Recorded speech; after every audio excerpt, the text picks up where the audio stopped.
Buenos días, México. ¿Cómo están todos? ¿Verdad que están contentos? Gracias, buenos días, buenos días. Qué lindos que se ven, bien, qué lindos. Bien, buenas, siéntense, siéntense. Gracias. Oye, pero qué bonito que se ve todo. ¿Están bien contentos? ¿Están bien contentos? Me alegra muchísimo, muchísimo estar aquí. Gracias a Vladi, a Susana, a todos sus diamantes, a Lauro, a todos los diamantes que están en los grupos de ustedes y que nos hemos hecho tan amigos. Hace poco, yo llegué el martes de una gira que estábamos haciendo por Europa porque habíamos estado en el Club de Diamantes Ejecutivos y en el Club de Diamantes que se hizo en Barcelona, y allá estuvimos con todos sus diamantes, y cada vez que nos encontramos nos hacemos más amigos. Cada vez que nos encontramos nos hacemos más amigos, y mi venida aquí a México radicó pues también porque una vez vine a Hermosillo. Yo nunca hubiera podido haber venido a Hermosillo si no es porque a mí me invitan a una conferencia hace como unos 2 añitos, ¿verdad? Y entonces ahí arrancó todo eso. Bien, vamos a arrancar con el seminario. Yo quiero saludar a los nuevos. ¿Dónde están los nuevos? Nuevos, ok. Levanten la mano los nuevos, yo quiero ver a los nuevos, ok, los nuevos, bien. Yo quiero que levanten la mano los que son profesionales, ok, qué poco. Después les digo, después voy a reírme bien bonito, ok. Bien, los que no son profesionales, levanten la mano también, ok, súper. Los que son empresarios. No, pero del negocio de los tradicionales, de los negocios tradicionales que tienen negocios propios. Ok, bien. Un gran aplauso para todos. Vamos a darle la bienvenida a todos los nuevos,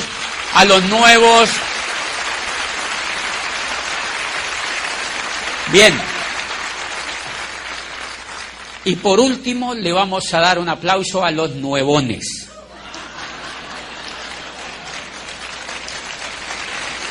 Los nuevones, son muy importantes los nuevones. Bueno, y los nuevos dirán, ¿quiénes serán los nuevones? Los nuevones son personas que llevan allí tiempo y que dicen, ¿será que sí? ¿Será que le doy? ¿Será que sí? No sé qué será lo que me pasa. A partir de este seminario voy a arrancar y voy a llegar a diamante. Y vienen al otro y dicen lo mismo. Pero nada, es un proceso y ustedes se van a dar cuenta que de tanto vivir ese proceso, pues toman la decisión de hacerse diamantes, ¿ok?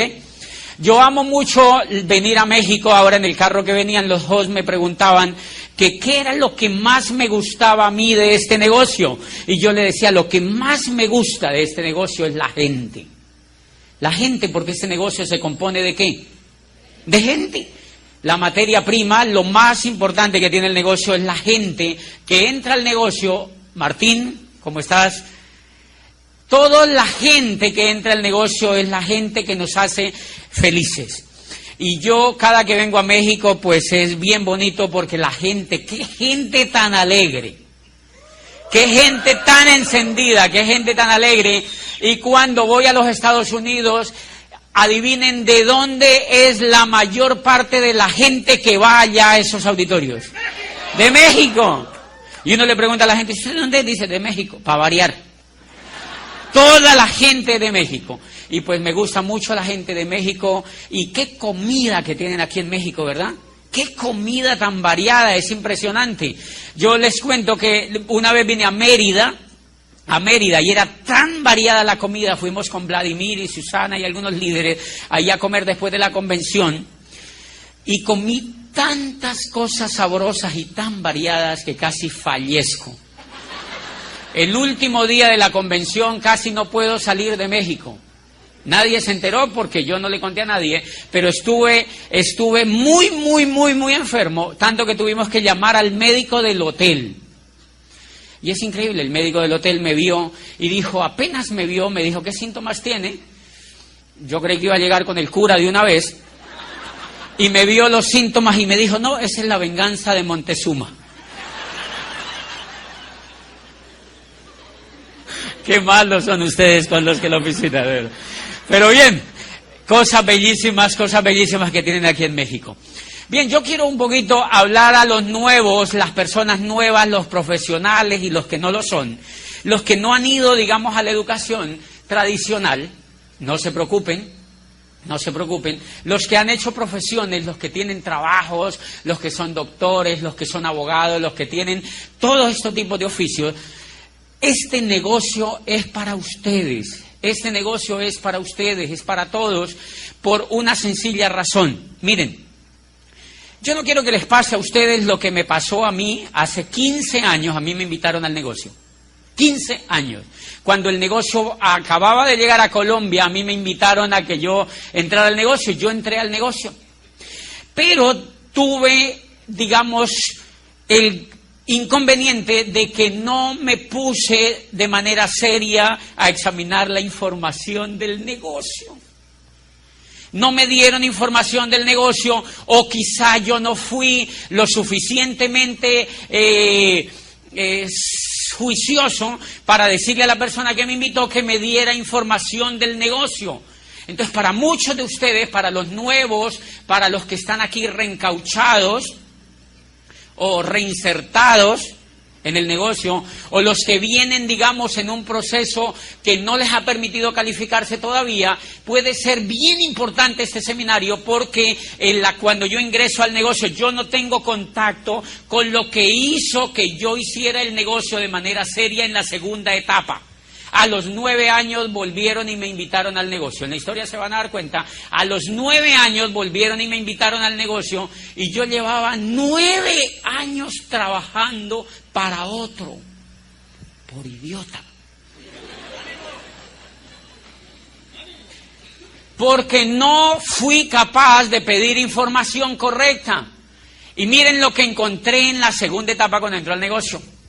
Una cosa que me impresionó, yo no tenía ni idea, por ejemplo, miren, yo había estudiado pues todo lo que la mayoría de la gente estudia. Yo había ido al jardín, al antejardín, había ido a la media vocacional, había ido al colegio, había ido a la universidad y había hecho posgrado. Y yo no sabía de un pequeñísimo detalle. Miren el gran problema que nos está pasando a toda la gente en el mundo.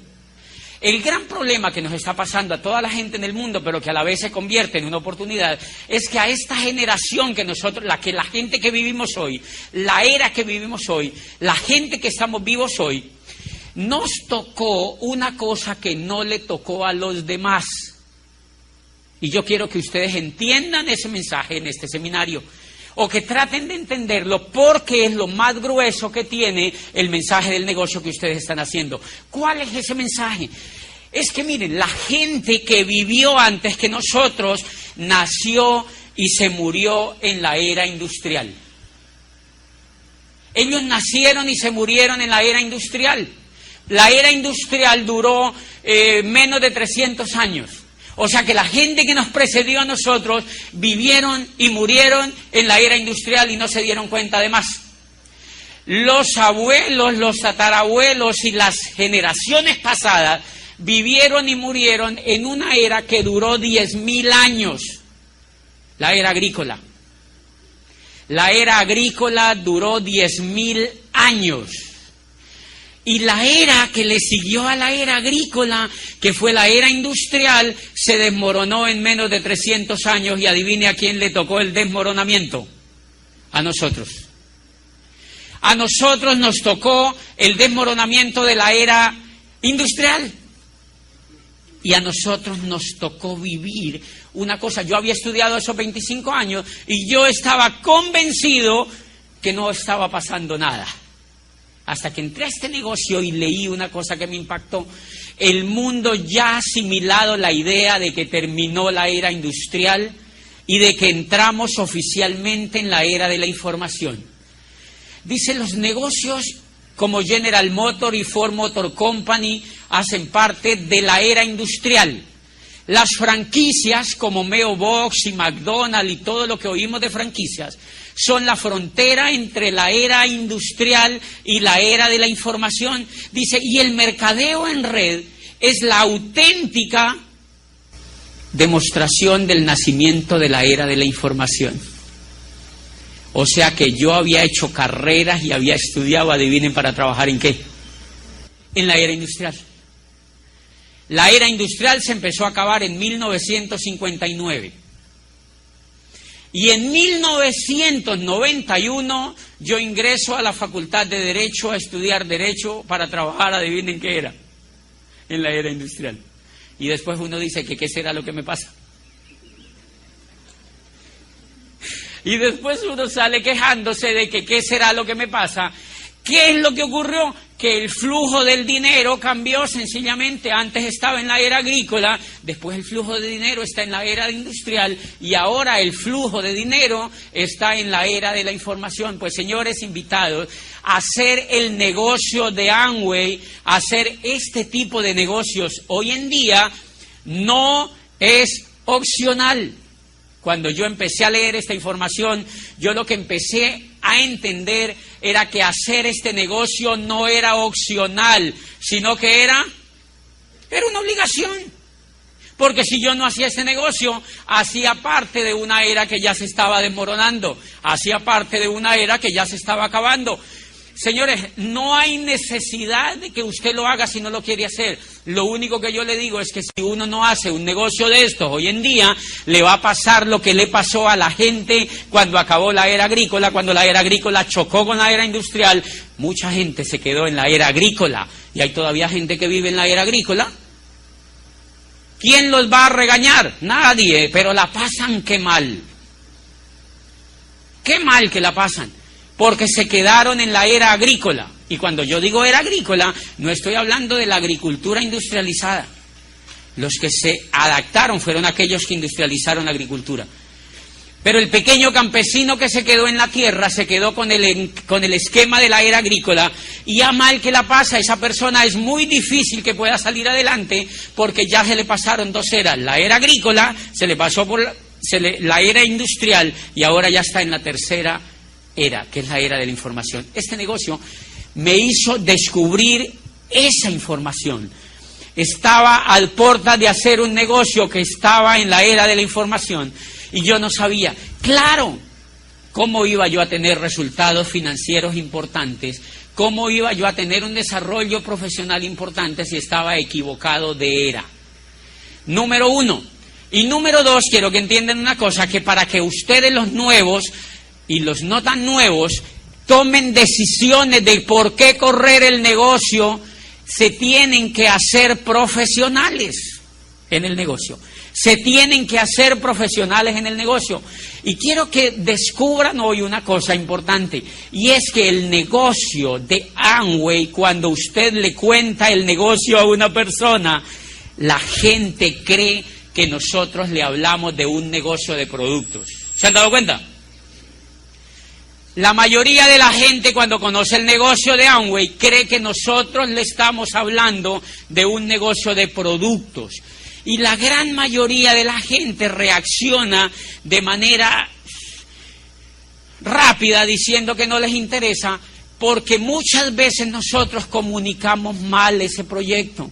Una de las cosas, y yo quiero compartirles hoy, una de las cosas que a mí me favoreció para levantar el negocio a nivel de diamante en una ciudad un poquitito más grande que Guaymas, tiene 280.000 habitantes, una ciudad donde nadie creía en esto, una ciudad que ya estaba completamente desgastada con el esquema del negocio, y yo lo pude levantar por una sola razón: porque me volví de alguna manera mejor comunicador que los que habían existido antes en el negocio. Cuando yo entendí que el negocio no era un negocio de productos, sino un negocio de información, allí cambió todo. Cuando yo entendí que el negocio era un negocio de información, entonces yo visitaba al doctor y yo no le hablaba de productos. ¿Adivine de qué le hablaba? De información. Ponía enfrente de él la información. Y adivine qué hace la información. Mueve los productos. Es raro. Pero así ocurre. Yo empezaba a decirle a las personas de la información, por ejemplo, compartirles que estábamos haciendo un proyecto, una empresa de construcción de redes, y que esa empresa pertenecía a la era de la información. Y resulta que la mayoría de la gente no sabía, como yo antes, que habíamos cambiado de era. ¿Han visto la gente cómo se queja? ¿Han visto la cantidad de gente quejándose allá afuera de la economía? Quejándose allá afuera de la economía. Señores, ¿quiénes de los de aquí son economistas? Levanten la mano los economistas. Ok, levanten la mano, déjenme allí levantada la mano los economistas. ¡Qué susto! Economistas, tengo que preguntar quiénes son economistas, porque lo que les voy a contar tiene que ver con la economía. Una de las cosas, ¿cómo ustedes pueden entender esto? Abogado, rector de una universidad, con posgrados, y yo no sabía el juego de la economía. La economía es un juego. ¿Sabían ustedes eso? La economía es un juego que lo que pasa es que la saben jugar unos pocos. La economía es un juego que lo saben jugar unos pocos y sencillamente los que no la aprenden a jugar se atienden a las consecuencias. Se atienden a las consecuencias. Les voy a contar un poquitito en qué consiste ese juego. Miren lo que pasa. La era industrial, el motor de la era industrial fue el capital, ¿recuerdan? El capital, por eso se llamó la era capitalista, porque quien mandaba en la era industrial, ¿quién era? El que tenía capital, era el que tenía capital. Y entonces mire lo que ocurrió. Claro, la gran guerra en la era industrial fue por el capital. Los únicos que podían ser ricos en la era industrial eran los que tenían capital para montar una industria. El resto tenía que dedicarse a trabajar. El resto tenía que dedicarse a trabajar. Entonces, en la era industrial montaron pequeñas industrias y grandes industrias, pero en general negocios que fueran capaces de capturar dinero.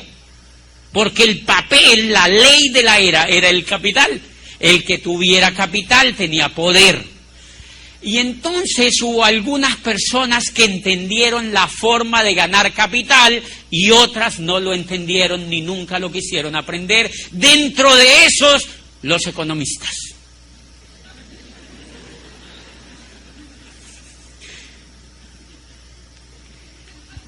Qué susto, ¿verdad?, esa afirmación. Porque miren, ¿qué fue lo que pasó? Miren lo que ocurre, el modelito de la era industrial. Cuando el modelo, no solamente la educación tradicional, sino todo, lo que educa, que es la tele, que es la gente, que es la asociación, que son las relaciones entre nosotros mismos, todo eso educa, no es solo la escuela, todo educa. ¿Cómo empezó a funcionar eso? Miren, recuerden que la era industrial se raptó muchas de las cosas privadas que nosotros teníamos. Antes de la era industrial, adivinen dónde cuidaban los enfermos. En la casa. Pero alguien, un capitalista, armó una cosa que se llamó hospital. Y le dijeron a la señora, no cuides a tu papá, tú no puedes. Ándate a trabajar y yo te lo cuido. Aquí te lo mato. Nosotros te lo ayudamos a matar acá. Entonces mandaron a la señora a trabajar y ellos armaron un negocio para cuidarle al papá. Antes los enfermos los cuidaban en la casa. Yo les hago una pregunta. ¿Dónde creen que se cura más rápido un enfermo? En la casa. ¿Sabían ustedes que el mayor flujo de enfermedades son enfermedades que tienen relación con problemas emocionales, con problemas de afecto, con problemas psíquicos, con montones de cosas que vienen del cerebro? No se imaginan la cantidad de sanidad que hay cuando hay afecto. Imagínate uno bien enfermo físicamente, y que se lo lleven a una fábrica de esas. ¿Vieron cómo armaron los hospitales? Como fábricas. Como fábricas. Y uno llega, ¿han visto lo que hacen con un enfermo? ¿Tienen anestesia? No, sin anestesia. O sea, el campo de la salud se volvió cruel porque todo el mundo empezó a demandar ese servicio que se llamó salud y armaron fábricas. ¿Qué hicieron los ricos de la mayoría de ciudades? Yo me voy a armar otra clínica. Entonces armaban una clínica aquí y le ponían otra clínica al lado. Clínicas, porque ese era un gran negocio. Señores, ¿quieren que les diga una cosa? Apenas empieza a terminarse la era industrial, a mí me impresiona en Colombia lo que está ocurriendo. Hay programas enteros del sector salud donde hacen que las personas les instalan los aparatos en la casa y los vuelvan a cuidar en la casa. Porque por un lado están saturados y por el otro lado han admitido que es mucho mejor que los enfermos los cuiden en la casa. ¿Qué pasó con la educación? Con la educación pasó igualitico. Antes de la era industrial, la educación la hacían con profesores personalizados. Entonces, cuando tú tenías un niño, ¿quién lo educaba? Un profesor que sabía, normalmente a veces la mayoría de veces era gente exitosa, que educaban a niños y que iban a educarlos a la casa. ¿Y quiénes eran los únicos que podían pagar eso? Los ricos. Los pobres no podían educar a los hijos porque los ricos podían pagar eso. ¿Ok? Y así Aristóteles, por ejemplo, fue llamado por Filipo de Macedonia para que educara a Alejandro Magno. Entonces el profesor de Alejandro Magno fue Aristóteles. Y Aristóteles le mostraba al pequeño Alejandro el mundo que él podía conquistar cuando fuera el rey de Macedonia. O sea, literalmente la educación le dañó el coco a Alejandro Magno. ¿Qué pasa hoy con nuestros niños? Nosotros los mandamos a una fábrica que se llama educación para que los eduque un empleado. Miren el cambio que tuvimos. Los padres tienen los niños, le dijeron a la señora, tranquila, tenga los niños, váyase a trabajar y nosotros se los educamos. Y los profesores son empleados. ¡Qué susto eso!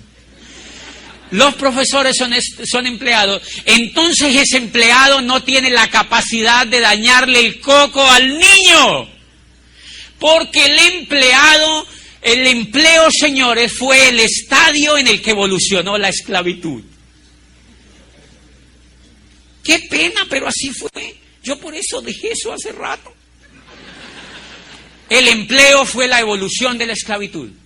Recuerden que antes de la era industrial, la gran mayoría y mucho al comienzo se trabajaba a través de los esclavos. Ser esclavo en aquella época era genial. De verdad que era genial, porque al esclavo le daban el techo, le daban la comida y le daban el vestido. Sí, de vez en cuando le pegaban. Sí, le pegaban sus palmadas de vez en cuando. Pero en general el esclavo estaba protegido. Miren lo que hicieron cuando empieza la era industrial. Los liberaron. Y les dijeron que ahora eran libres y que ahora se tenían que poner a trabajar como empleados. Porque no era negocio mantener toda esa gente, darle ropa, techo y comida. Entonces al señor le dijeron, váyase a trabajar donde otro y yo te pago. ¿Cuánto? Lo que a mí me dé la gana. Pero eso sí, eso que yo te pago tú te lo vas a gastar en cultura, en educación, en ropa, en salud y en vacaciones. Y a la gente le empezaron a pagar tan poquito que montones de gente empezó a morirse de hambre en las calles de Florencia, de París y de Roma. Y la gente se desesperó por la miseria que había y empezaron a hacer guerra contra las empresas y apareció la primera revolución del trabajo. Los trabajadores quemaron las fábricas, señores. En Inglaterra acabaron con las fábricas porque la dignidad de la gente era tocada. Y entonces apareció el Estado y les dijo, señores empleadores, señores capitalistas, ustedes sí pueden tomar empleados, pero de ahora en adelante no les pueden pagar lo que ustedes quieran. A partir de ahora ustedes mínimo les tienen que pagar el salario mínimo. Y ese es el surgimiento del salario mínimo. O sea, al menos les tienen que pagar para que a esta gente no vaya a fallecer. Por eso el salario es como un tanque de oxígeno para que uno al menos respire. Para que al menos le alcance a uno para ir a vender el cuerpo.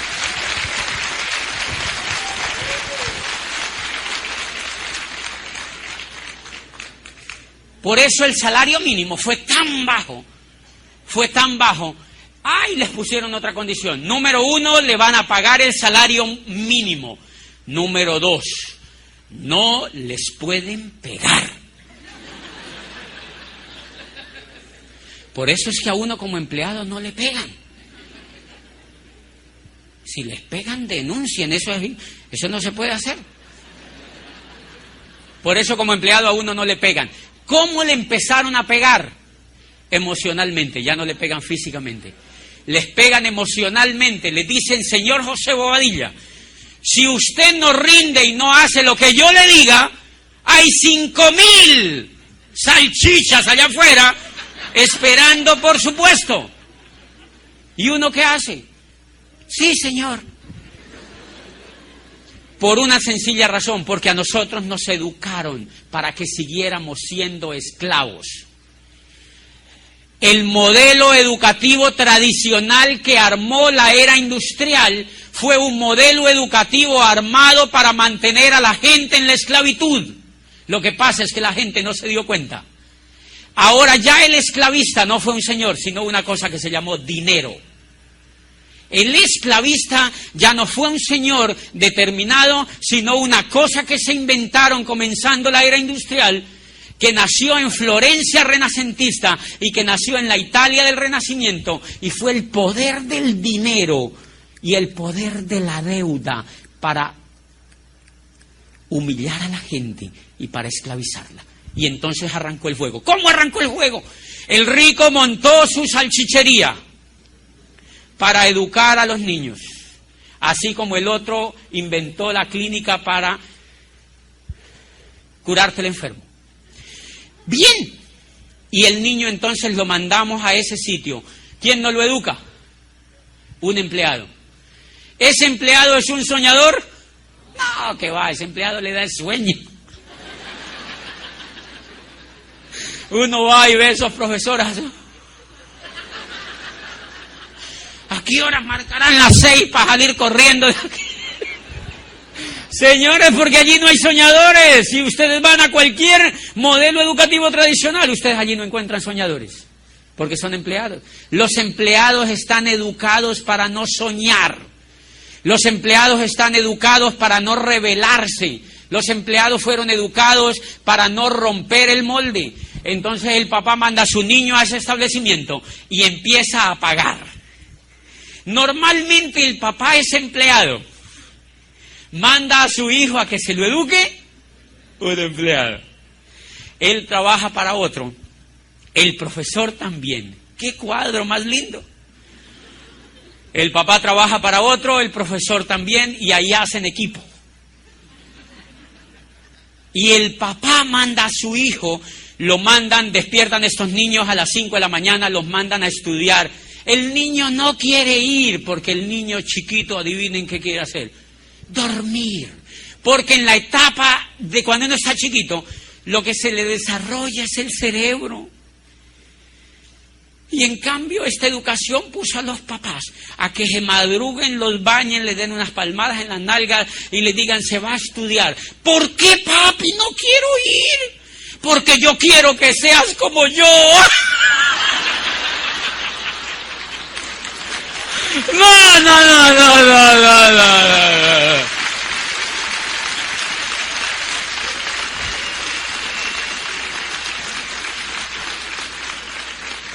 Porque yo quiero que seas como yo. Al niño lo único que le falta decir es, papi, hello. Hello. Señores, los niños se están rebelando hoy en día con la educación. ¿No se han dado cuenta? ¿Saben por qué los niños no quieren estudiar hoy en día? Los niños no quieren estudiar hoy en día porque no les convence el estilo de vida que llevan sus papás. Porque ellos ven todo eso. No les convence el estilo de vida que llevan sus papás. Pero lo más lindo es que metemos a los niños, lo más cruel es que los metemos en un juego increíble. Mandamos al niño al jardín. ¿De quién es el jardín? ¿De un pobre o de un rico? Normalmente no es ni de un pobre ni de un rico, pero es de alguien que tiene más dinero que uno. Y mandamos el niño allá y nosotros nos vamos a trabajar. Hacemos cosas tan absurdas sin pensarlas, porque nunca nos enseñaron a criticar ni a cuestionar nada. Y entonces mandamos el niño allá y el papá va y trabaja y gasta esa plata pagándole a otro que es el dueño del colegio, del jardín del niño. Allí se va la plata que el papá gana. Después lo mandamos al colegio, a la escuela, a que le enseñen a ser quebrados. Yo quiero preguntarles a ustedes, ¿para qué rayos les han servido los quebrados? Para quebrarlos, ¿verdad? Para mantenerlo a uno quebrado. Todos los que nos jorobaron la vida con quebrados, aprendiendo a dividir, a multiplicar, sacándole la hipotenusa a una lonchera. Pero no tenemos para hacer el mercado. Porque a esta gente no le importa la información ni tu futuro. Le importa que dejes el dinero allá. Porque están en la era industrial, señores. Un modelo de la era industrial. El papá va y deja el dinero allá y le deja también el muchachito para que le dañe el coco allá. Y entonces, cuando el niño va al colegio, el niño empieza en la escuela a aprender cosas que él no quiere. Pero le dicen, sígalas aprendiendo porque yo pago, le dice el papá. Un niño que deje de ir a la escuela es un niño que es un paria en la casa. ¿Quién va a querer un niño que no vaya a la escuela? ¿Los papás lo dejan de querer? El niño se siente presionado por la familia para ir a todo ese tipo de cosas. Y el niño lo mandan a las 7 de la mañana y lo sacan a la 1. Lo levantan a las 7 y lo sacan a la 1. Adivinen qué está formando una mentalidad perfecta de empleado. El niño tampoco se puede revelar a la profesora, porque si él se le revela a la profesora hace un informe y se lo manda al papá. Un esmeralda mío de Bogotá, que es espectacular, tiene un niño chiquito. Lo mandó a unas cosas de estas. El profesor le manda un examen. El niño es súper inquieto, es súper brillante, como casi todos los niños. Y el niño se le enfrenta un poco a la profesora de manera respetuosa. Entonces la profesora manda una nota donde el papá y le dice que lo mande donde el psicopedagogo. Y el papá lo lleva donde el psicopedagogo y siguen el proceso y terminan formulándole una pastillita al niño. Y entonces yo le digo al papá, es para que se vuelva idiota como tú. Porque el niño quiere ser como Tomás Alva Edison. Por eso hay tan poca gente triunfadora, porque el niño ya lo están matando desde allí. Pero el tema viene a que el niño se mete en ese proceso y termina en la universidad. ¿Por qué termina en la universidad? Porque todo el mundo le ha dicho que tiene que hacer una carrera. Y el papá colgado no puede pagar la administración. Yo conozco médicos jodidos. No pueden pagar ni la... Hoy en día en Colombia a un médico le pagan 800, por ahí $500. ¡A un médico! Pero la gente le sigue apostando al mismo modelo. Y miren lo lindo, cuando el niño, supóngase que el niño paga él ya la universidad, porque hay niños como yo, que me fui de mi casa, yo también me fui a hacer la carrera, y entonces yo me la pagaba. Normalmente yo veía compañeros que el papá les pagaba la carrera, otros que no se las pagaba el papá. Y cuando esa carrera tú la pagas, o si no tienes plata y la pagas en una cosa privada, tú te endeudas. ¿Se ha dado cuenta? Te prestan el dinero, no importa. Me impresionó en Chile, yo voy mucho a Chile, y en Chile encontré en una universidad costosísima que los muchachos firman, los papás de los muchachos y ellos mismos, firman un documento pagaré por toda la carrera. Y si ellos no vuelven a ningún semestre, si se retiran, pagan toda la carrera. O sea, eso funciona en diferentes países de manera diferente, pero allí es así. Si tú te matriculas a un semestre, pagas todos los semestres y no vuelve. Problema tuyo. Te tienes que hacer salchicha. ¿Entiendes? Tienes que hacer el proceso y tienes que hacer el proceso. Pues bien, mire lo interesante. El juego consiste en que en el jardín el papá le paga, en la escuela el papá le paga y en la universidad puede que el papá le paga o el niño paga, el muchacho paga. Cuando termina la universidad el muchacho sale con una deuda. Sale entrenado ya. Sale con una deuda. La cruz a cuesta.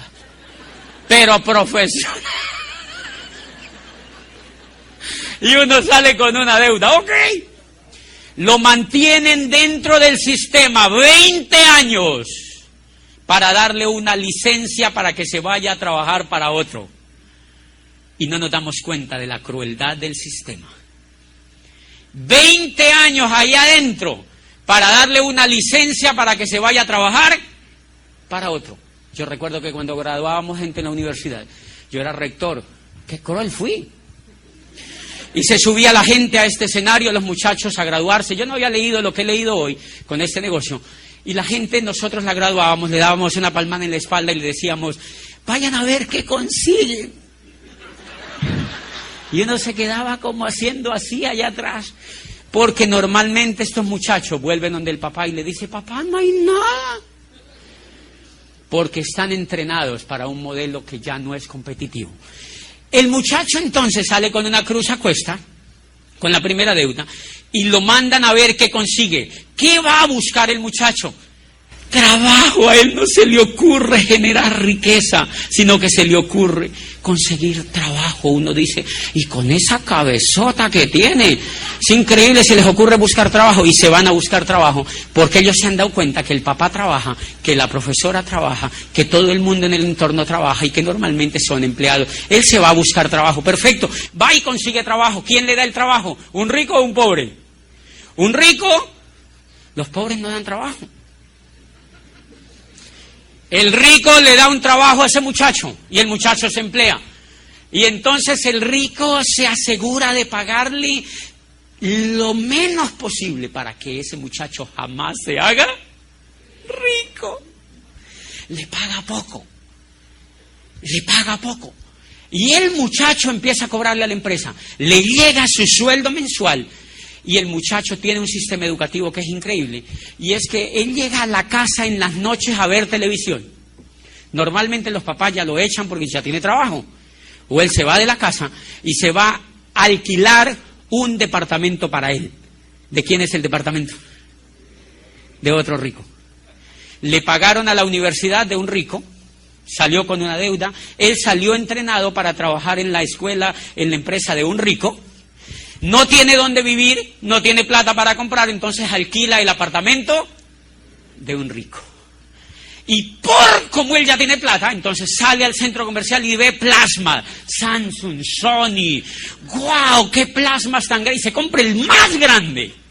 Y va y lo pone en la sala de su casa, y cuando él sale cansado de trabajar, va y se sienta en el televisor, y el televisor lo dice. ¿De quién es el televisor? De otro rico. Compra el televisor de otro rico y el televisor le dice que tiene que comprar y dónde lo tiene que comprar. ¿De dónde son esos supermercados? De otro rico. Entonces él gana la plata y va y compra a ese supermercado. Y de pronto ve que no le alcanza el dinero. ¿Alguien se ha dado cuenta de eso? Uno dice, es increíble, no me alcanza el dinero. Al 98% de la gente jamás le alcanza el dinero. Entonces él va en la noche un poco triste al televisor y se sienta y ve la novela, el televisor le dice, el televisor le dice, mira, compra esto, compra esto, y el muchacho le dice, televisor, no tengo plata. ¿No has visto que voy a trabajar, me pagan esto y no me alcanza, y voy y merco y me falta plata? Y el televisor, tranquilo. Tenemos American Express, Diners, Visa, Mastercard. Y el muchacho dice, ¡ay, qué país más lindo! Y al otro día está en un banco haciendo una cola para que le den una Visa, una Mastercard o una American Express. ¿De quiénes son esas cosas? De otro rico, señores. De otro rico, y ahí el muchacho está entrenado para hacer un juego genial. Va y saca la tarjeta de otro rico y entonces va y compra con la tarjeta de otro rico, y él ya siente que está con holgura financiera. Como él sigue viendo televisión, él se da cuenta que no tiene carro. El televisor le dice: cómprate un carro nuevo. Y él le dice: televisor, ya te dije que no tengo plata. El televisor le dice: tranquilo, te lo fiamos. Saca tu carro con cómodas cuotas y te lo fiamos. ¿Quién hace el carro? Otro rico. Y él saca el carro. Él sigue y él se siente como, así me sentía yo, con un estatus ya con carro, trajes, corbatas y tarjeta de crédito. Y entonces yo sigo viendo televisión y sigo comprando y me sigue faltando plata y voy y le digo, voy y vuelvo a televisión. Yo me doy cuenta que estoy viviendo en un piso arrendado. Y el televisor me dice: tienes que tener tu casita propia. Ya vas a tener 2 niños, tienes que tener tu casita propia, porque a todos nos han dicho que hay que tener una casa propia. ¿Quién pone el aviso en el televisor? Un constructor que vende casas. Y entonces el muchacho le dice: televisor, es que no tengo plata. No te preocupes, te la fiamos a 30 años. Para que tú las pagues con cómodas cuotas. ¡Qué país más lindo! Y va y toma la casa. Entonces ya le debe a la universidad, le debe a las tarjetas, ya le debe al del carro y ahora le debe a la casa. Tiene 29 años y le han dado 30 para pagar la casa. Cuando ese muchacho termine de pagar la casa, ya no tiene ni próstata.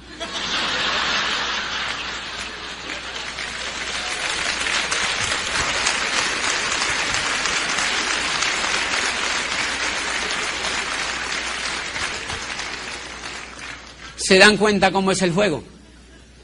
¿Se dan cuenta cómo es el juego? Ese muchacho termina la vida trabajando para otro, jugándole el juego a otro. Lo más agresivo que yo vi es: ¿y entonces por qué la educación no nos enseña a jugar el juego? Si ese es el problema, señores, ¿por qué en ningún sitio de la educación le enseñan a tus hijos cómo funciona la economía? ¿Sabían que eso no lo saben ni siquiera los economistas? No lo saben porque los economistas hacen parte del mismo sistema. Ellos lo que saben es la inflación, la deflación, la recesión y la quebrazón. Estas son las teorías que les enseñan a los economistas.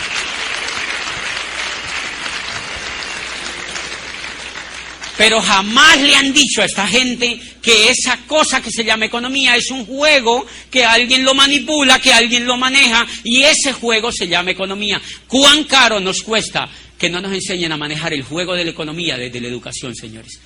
Por eso la educación que está diseñada, en la que van la mayoría de los hijos, en la que fuimos la mayoría de la gente, es una educación diseñada para ser pobres. Es una educación diseñada para que la mayoría de la gente se quede pobre. Y si no me creen a mí, pues ojalá me crean, pero si no me creen a mí, léanse un libro de Robert Kiyosaki que se llama La conspiración de los ricos, donde dice expresamente que el modelo educativo que impera en todo el mundo occidental es un modelo educativo que lo armaron en los Estados Unidos simplemente y lo exportaron a todos los países, todo el mundo lo copió, que radica en que simplemente a la gente no se le da información financiera. Y el negocio consiste: entre más analfabetas financieros formen, mejor. ¿En qué se sustenta la economía norteamericana?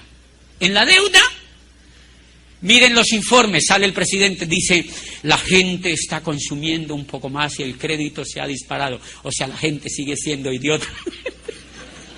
La gente se está endeudando. ¿Sabían ustedes que en Estados Unidos y en cualquier país de lo de nosotros, si la gente se deja de endeudar, la economía perece? Si la gente se deja de endeudar, la economía perece. Primer mensaje de esta tarde: este negocio, el que usted ingresó, le va a enseñar a jugar ese juego.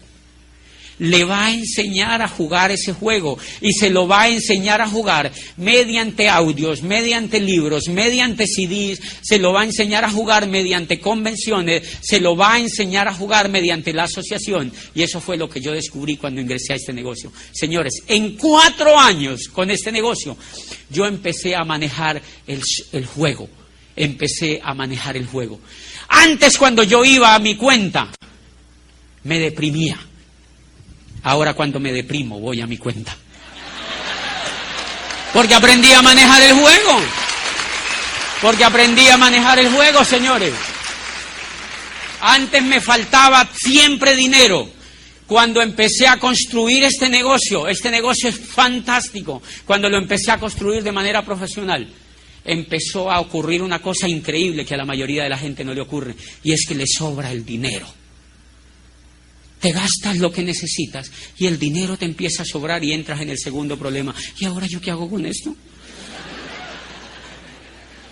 Y tienes que aprender a construir riqueza. Tienes que aprender a construir riqueza y es increíble lo que empieza a ocurrir a partir de allí. Yo recuerdo, miren, cuando yo empecé a construir el negocio, yo tenía un carro, es un carro chiquitico así que se llama Sprint, no sé si aquí los han visto, parecen una cucarachita, son chiquitos. Y yo tenía ese carro, me acuerdo mucho que yo me iba a comprar otro, que era un Clio de esos de la Renault, que son bonitos con el rabito así bien redondito. Y el carro solamente costaba $5,000 más. Y yo lo veía y yo digo, eso es mucho. ¿Para qué le voy a meter plata a eso? Si este también rueda. Yo no vine aquí a volverme pedante con ustedes, porque esto no es solamente para conseguir dinero, sino para conseguir la libertad. Lo único que les quiero decir es que antes de irme para Europa, fui a un concesionario de la Mercedes y me compré un Mercedes SLK, que es así descapotable. Tiene 2 plazas, cabe sino el ego y yo. Y entonces me compré ese carro y yo ya tenía 2 camionetas en mi casa. Entonces yo lo llevo a mi casa con las ganas de vender las otras y yo digo, ay, no las voy a vender, los voy a dejar ahí. Pero hoy cuando yo me subo a esos carros, yo digo, es increíble, yo cómo andaba en esas porquerías antes.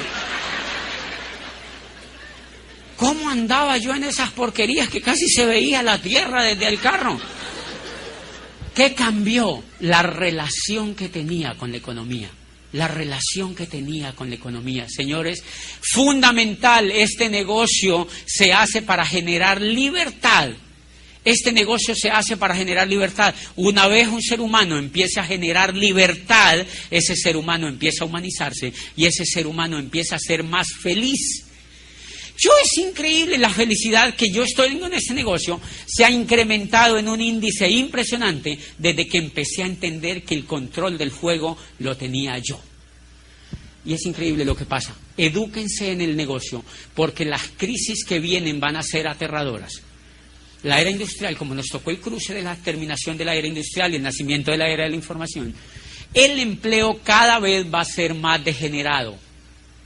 Cada vez el empleo va a ser más degenerado. Les pongo un ejemplo. En Chile aprobó el gobierno una ley que permite contratar a los muchachos que salen de la universidad sin pagarle prestaciones sociales. Legal. 0 prestaciones sociales. Yo no sé si en México ya hay atisbos de eso. Pero para acá viene todo eso porque eso se lo copian. Chile es el espejo de las leyes en América Latina porque es la tierra de don Andrés Bello. Entonces los congresistas, por no usar el coco, copian las leyes. Dicen, ay, no, eso allá ya funciona, traigámosla para acá.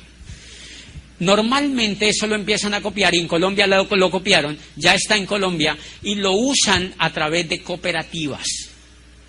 La gente la contratan a través de cooperativas para pagarle 0 prestaciones sociales. El regreso de la esclavitud otra vez. Señores, es imperativo aprender a tener un negocio propio. Y entonces yo quiero, ¿quién me da tiempo, por favor, de los que manejan el asunto? Es que sí, pero no se ve nada. Ok, ya estoy aquí. ¿Quedan claras estas 2 cosas? Número, el juego de la economía. Por eso yo entendí que no tenía que perder el tiempo.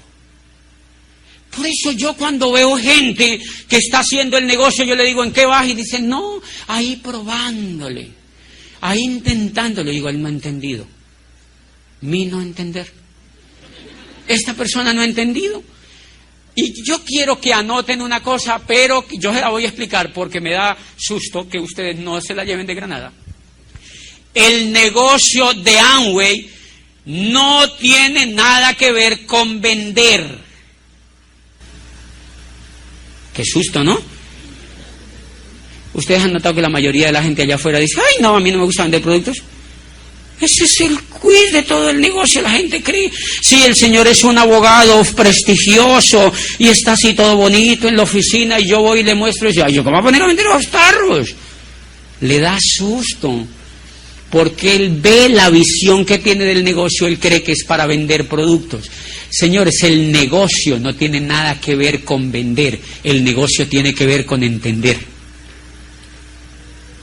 ¿Está enredado? Cuando yo entiendo que la era industrial se acabó, cuando yo entiendo que si yo no hago rápido algo hoy en día voy a tener muchos problemas, cuando yo entiendo y tengo información, señores, yo empiezo a hacer lo que haya que hacer para tener el resultado. Les pongo un ejemplo. La mayoría de la gente, señores, tiene problemas en transmitir el negocio. A mí me dicen, ¿cuál es la mayor dificultad que usted tuvo en el negocio? Y la mayor dificultad es saber comunicar el negocio. Esa es la mayor dificultad, es saber comunicar el negocio, porque en la comunicación del negocio es donde la gente a uno le saca la lengua. Ahí es donde la mayoría de la gente se estrella, porque no ha aprendido a comunicar el negocio. Les pongo un ejemplo. Yo tengo un médico en una ciudad de estas, un médico prestigioso. Yo quiero contarle el negocio. El señor médico, gineco, no sé qué rayos, se las conocía todas en esa área.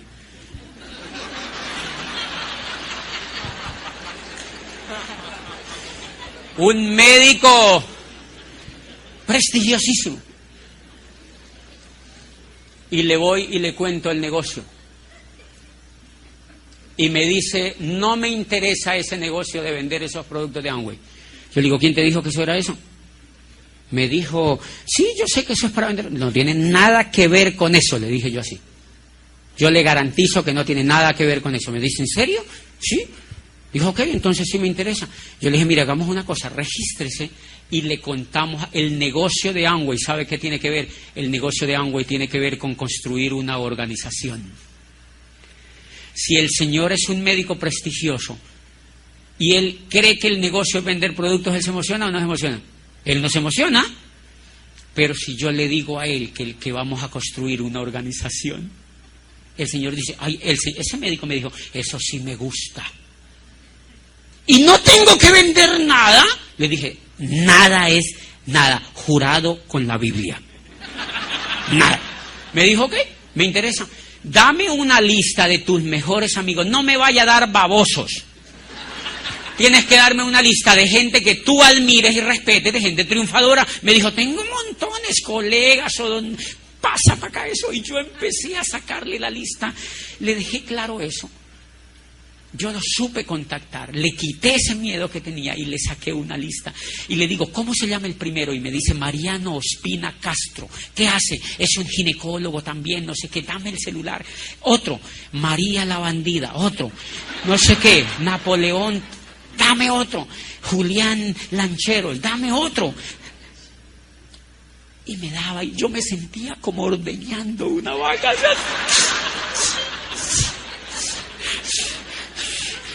Cuando ya tenía las tetas bien secas,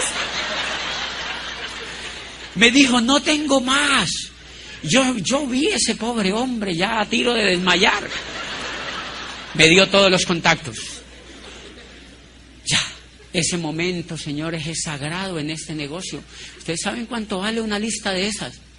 En una lista de esos estaba Lauro, estaba Martín, estaba Carlos, estaba yo. ¿Cuánto vale eso, señores? ¿Cuánto vale eso?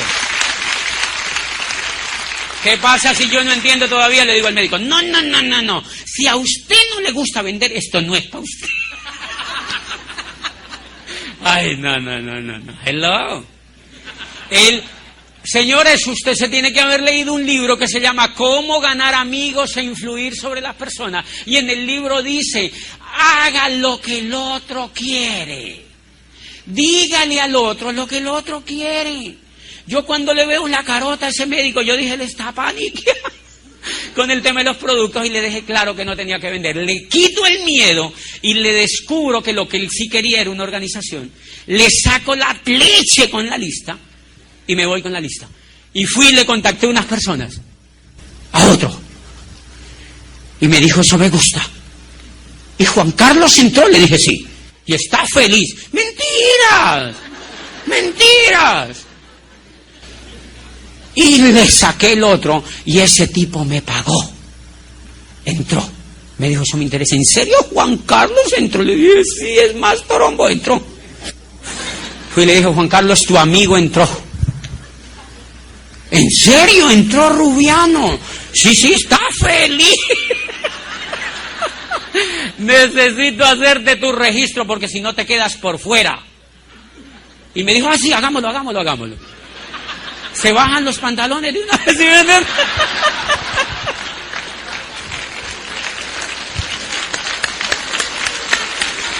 No era que no quería. Y me dijo, listo, hagámosle. No era que no quería. Y lo dejé allí. Me hago amigo del Señor y el Señor me arma una reunión. Me armó una reunión y allí auspiciamos como 4 personas. Y uno de estos se disparó a dar planes. Y uno de estos le gustaron los productos y no tenía ningún problema con vender productos, ni con facturar, ni con visitar gente. No, quería el resultado. Y entonces, ¡ay, qué lindo esto! El médico Juan Carlos, una noche del cierre, íbamos llegando a 2.800 puntos. Y yo le decía a la mujer, dile que se meta a la página. Malo yo. Se metieron a la página. Y el médico me llama y me dice, oye, hay 2.800 puntos. Yo le digo, ¿y tú qué crees? Y me dice, pues que estoy ya por encima del 12. Yo le dije, claro, está llegando al 15. Está llegando al 15%. Y me dice, ¿será que llegó al 15? Yo le digo, yo no tengo ni idea. Pero está pendiente de la página. Yo sí tenía ideita. Y entonces el médico, pasamos como a 2.900 puntos y me dijo, faltan 1.100 puntos. Faltaba 1 hora para el cierre y me dijo, ¿será que los compro yo? Y entonces yo le dije, yo no tengo ni idea, médico, pregúntale a tu mujer, porque la mujer es la que lo coge. Entonces yo le dije, pregúntale a tu mujer a ver qué dice. Y me dijo, no, ya hablé con ella y me dijo que sí. Me llamó al ratico y me dijo, yo los voy a comprar, me voy a poner al 15. Le dije, hagamos una cosa. Me dijo, pero el gran problema, hizo una pausa y me dijo, el gran problema es que a mí no me gusta vender. Yo le dije, ok, bueno, ¿y qué piensas? Habla con tu mujer. Me dijo, no, igual lo vamos a hacer. No te preocupes. Yo le dije, no te preocupes, que eso no tiene nada que ver. ¿Tú quieres ser empresario o vendedor? Y me dijo, no, empresario. Le dije, ok, entonces pedí eso. Le di la patadita y la buena suerte. Y pidió los 1.100 puntos. Las pidió, se cerró el 15. Le dije, yo te reconozco en el seminario. Yo fui y lo reconocí al seminario. Y miren lo lindo. Como a los 8 o 15 días me llamó y me dijo, José, ya me llegaron esas cajas.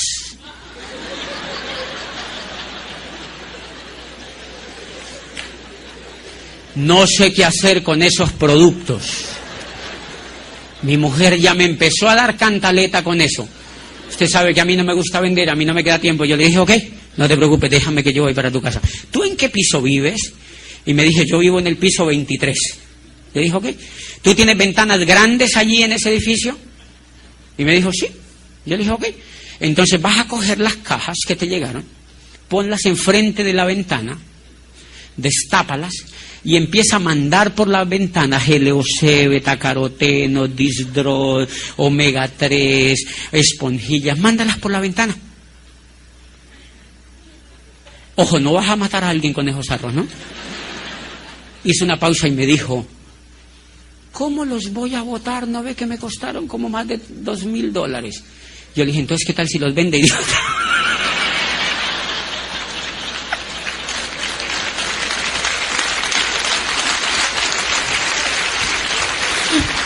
¿Qué tal si ¿Qué estoy haciendo con el médico? Diciéndole al médico que su coquito no tiene actitud empresarial. El negocio es mover volumen. Yo no sé cómo tú lo vas a mover, que lo vas a vender. Te felicito. Que lo vas a tirar por la ventana. Tengo ni idea qué vas a hacer, pero el negocio es mover volumen. No sé si me entienden. Ese médico, quieren que le diga una cosa.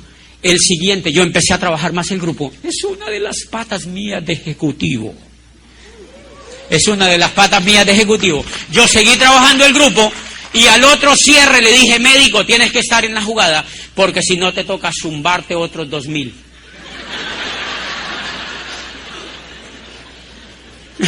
Y me decía, no, ya me la estoy pillando. Y adivinen qué hizo, señores. A partir de ese momento, el médico se mueve un 9% personal hacia arriba. Y me dice, es lo mejor que me ha pasado en mi vida. Nunca antes estábamos tan felices haciendo algo con mi mujer como en este negocio que tú me has presentado. ¿No era que no quería vender? ¿Se dan cuenta que el negocio no es vender? El negocio es entender. En ese lapso de tiempo, en la llegada de los productos, en la tirada por la ventana y en todo eso, el señor se oyó más de 30 audios. Y yo le llevaba audios a la casa y él se los escuchaba. Y empezó, yo antes iba a pedirle cita, adivine quién las pide ahora. Él me dice, mi diamante, ¿cuándo me atiende? Y yo lo atiendo. Señores, yo voy y le dejo paquetes de audio y miren que cambió su manera de pensar. ¿Por qué? Porque empezó a entender. Empezó a entender que él tenía que hacer este bendito negocio. Él empezó a entender que él tenía que hacer este bendito negocio y creó una organización. Empezó a crear una organización. Una de las cosas que tiene este negocio es que nosotros tenemos que volvernos buenos comunicadores. Clave, clave. Mucha de la gente la matan. Yo veo que esto sube en lugar de disminuirme. Quiero que me ayude de verdad alguien que controle el tiempo para no irla. ¿Voy bien? ¡Qué susto! Okay. Una de las cosas, señores, que la mayoría, todo el mundo necesita hacer este negocio, pero todo el mundo no lo va a hacer, porque no todo el mundo está dispuesto a entender ni a educarse, ni a tener la disponibilidad. Y muchas veces uno de Apple los mata. Miren, la mayoría de la gente, ¿qué pasa si yo voy a auspiciar a la señora y la señora es una ejecutiva de un banco? Y yo le digo, señora, ¿le gusta el negocio? Sí, me gusta. Bueno, usted tiene que ir a una orientación empresarial cada 8 días. Usted tiene que ir a un seminario cada mes. Usted tiene que ir a una convención, normalmente no es en su ciudad, y usted tiene que pagar la entrada, y usted debe comprar un paquete del mes que se llama PET. ¿Qué creen que dice la señora? Fallece en el instante. ¿Sí me entienden? Fíjense que es sutil, matamos a la gente por errores sencillos de comunicación. La señora sí quiere hacer el negocio, pero yo tengo que tener algún elemento que me permita, número uno, y nunca se les olvide de esto, yo me tengo que hacer amigo de ella. Y una vez yo me haga amigo de ella, ella me dice, ¿y qué es lo que hay en estos días? Si ella se va para algo, y poquito a poco la voy pegando. ¿Cómo es la similitud que yo les puedo dar con eso para que nunca se les olvide? ¿Quiénes de los que están aquí tienen hijos? Levanten la mano. ¿Ok? Ahora sí, ¿quiénes de las mamás que están aquí han tenido hijos? Obviamente mamás. Levanten las mamás que han tenido hijos. Perfecto. Miren lo interesante, el negocio que ustedes hacen es igualito a lo que yo les voy a contar. ¿Qué pasa si su esposo le hubiera dicho un día, Mariela, esta noche vamos a pasar bien 1 hora? ¿Qué hora? Media hora, 15 minutos, 5 minutos.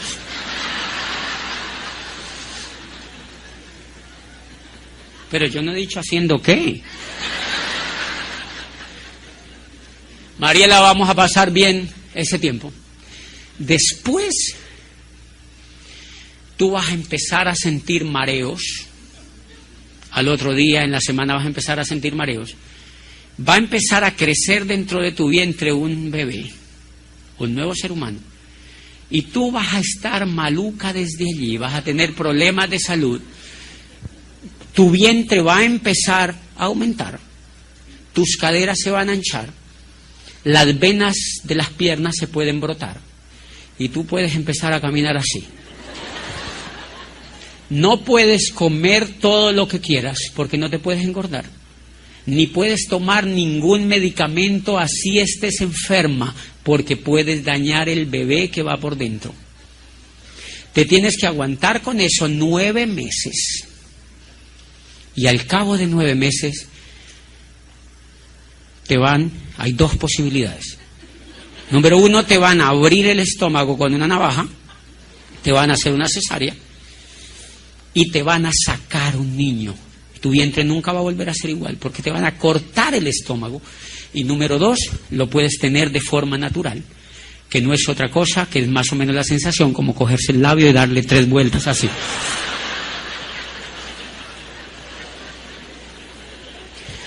Y si usted hace cualquiera de las 2 cosas, hay el 95% de posibilidades de que usted muera al momento de tener el bebé. Pregunta, ¿alguien hubiera querido quedar en embarazo? Ninguna hubiera querido quedar en embarazo. ¿Por qué quedaron en embarazo? Porque nunca se lo dijeron. Porque usted no sabía lo que subía a pierna arriba. A usted nunca le dijeron que usted no solamente iba a vivir eso, sino que se tenía que estar con el muchacho hasta que tuviera 30 años, dándole chuchu. Nadie hubiera querido quedar en embarazo. Igualitico es el negocio de Amway. La gente de allá afuera quiere el negocio. La única habilidad que uno tiene que despertar en uno es la habilidad de dejarlos en embarazo. Nos vemos en la segunda parte.